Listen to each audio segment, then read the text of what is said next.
dhalinyaradii laga soo kala xulay maamul goboleedyada uu ka kooban yahay dalka Soomaaliya ee uu urur goboleedka IGAD magaalada Jigjiga ugu hayay tababarka ku saabsan koortaga maran habaabinta iyo kobcinta shaqo abuurka dhalinyaradan oo la siinayay casharo la xiriira la dagaalanka fikradaha xagjirnimada iyo sidii looga gaashaaman lahaa fikradaha cidhiidhiyoon ee maran habaabin kara dhalinyarada ayaa waxaa sidoo kale loo soo jeediyay dhalinyaradani sooyaalkii taariikheed ee uu soo maray deegaanka Soomaalida Itoobiya siyaabihii iyo xeeladihii siyaasadeed lagaga soo gudbay marxaladihii uu deegaanku soo maray si ay uga qaataan way aragnimo ugu noqoto tub iyo wadiiqo ay u maraan sidii ay ula dagaalami lahaayeen dhibaatooyinka nabadiidka iyo xagjirnimada iyadoo uu hoggaan ku xigeenka xafiiska nabadgelyada maamulka iyo cadaaladda ee dawladda deegaanka Soomaalida Itoobiya mudane Ibraahim Maxamuud Mubaarak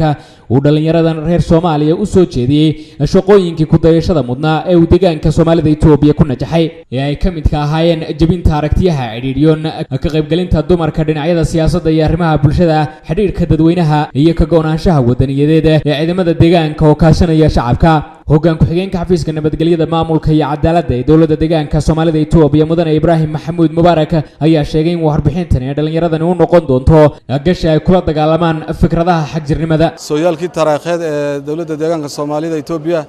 iyo xisbiga dimuqraadiga shacbiga Soomaalida Itoobiya iyo nabadgelyada haatan lagu naaloonaya sida ay ku dhalatay iyo xaaladda guud ee magaranaysa hadda deegaanka ka jirta iyo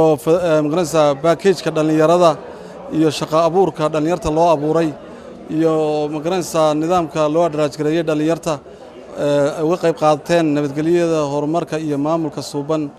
iyo sareynta sharciga iyo cadaaladda iyo horumarkan xawliga aan ku soconno nidaamka aan ku gaadhnay in halgan badan iyo dhiig badan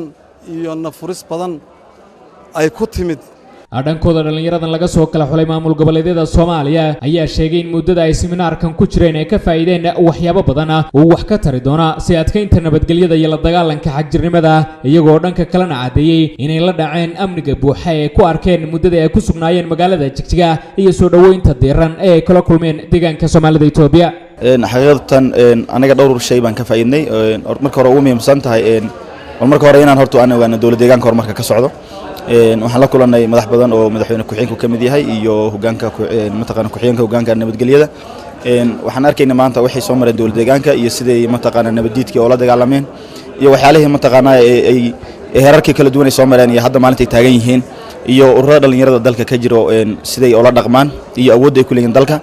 midda ugu muhiimsan waa taas horta inuu qofka dhalinyarada ogaado dalka kale waxa ka jira dhalinyaradu siday oo la dhaqmaan mataqaana dawladda ka jirta dalkaasi taas oo midda noogu muhiimsaneyd tan labaad aan fahnay waxay tahay horta xag jir muxuu yahay yaana xag jir su'aasha ugu muhiimsan baa taas dadka qaar waxay haystaan xag jir markii la dhaho inuu qof muslima kaliya xag jirku muslim kalima waa qof aaminsan fikrad khaldan sharaf fiican oo aan uga hadlayna ajendayaashii uu shirku ku qosay heli doono iyagana waa helna waxay ahayd faa'iido fiican bay ahayd